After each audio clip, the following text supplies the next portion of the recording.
There is a tradition to meet here in Brussels, the High Representative in one side and the 6 leaders from the Western Balkans.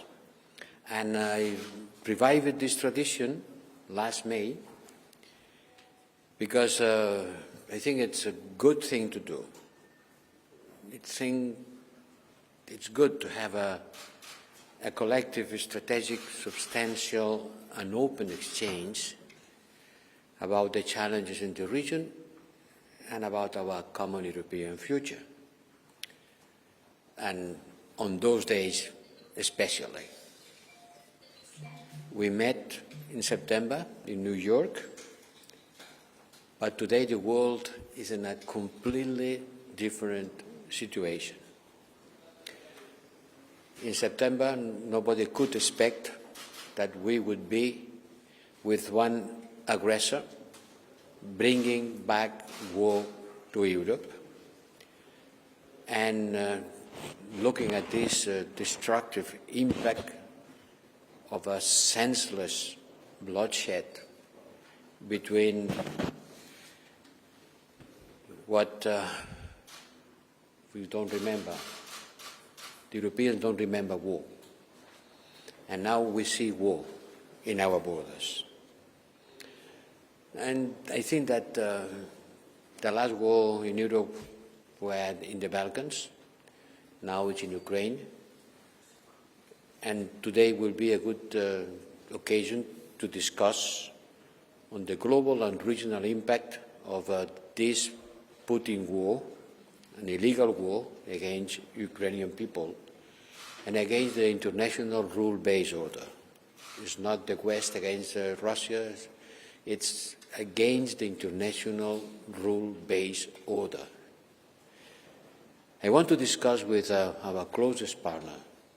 The 6 Balkan leaders represent our closest partners, not only from a geographical point of view.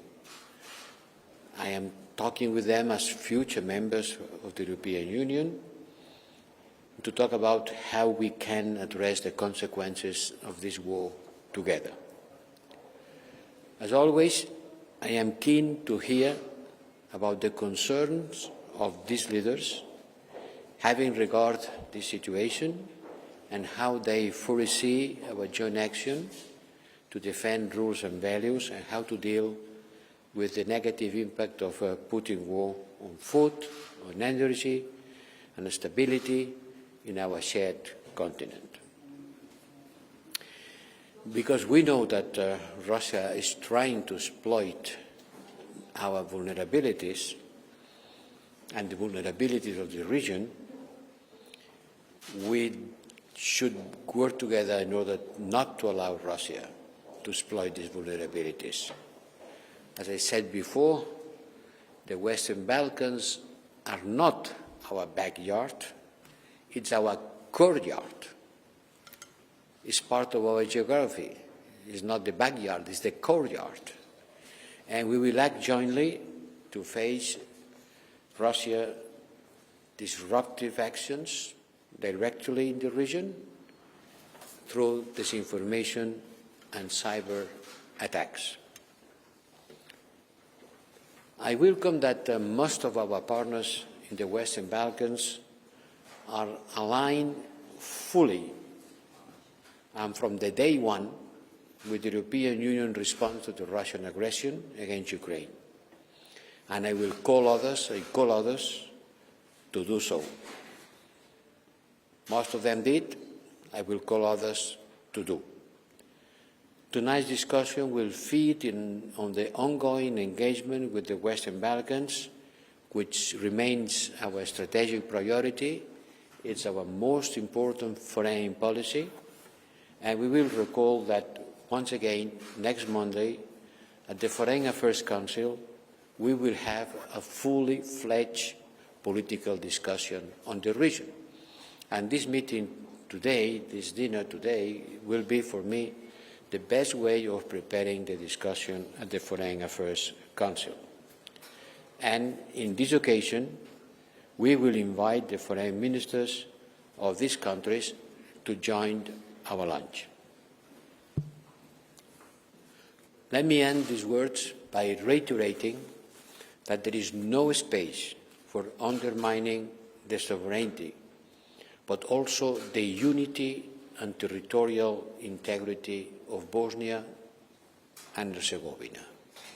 No room, no space for undermining sovereignty, unity and territorial integrity of Bosnia and Herzegovina.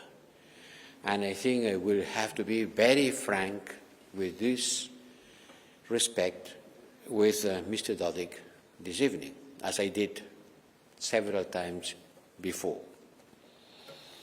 I want to stress the need to stand united and to take the necessary steps to ensure a safe, stable and prosperous Europe together.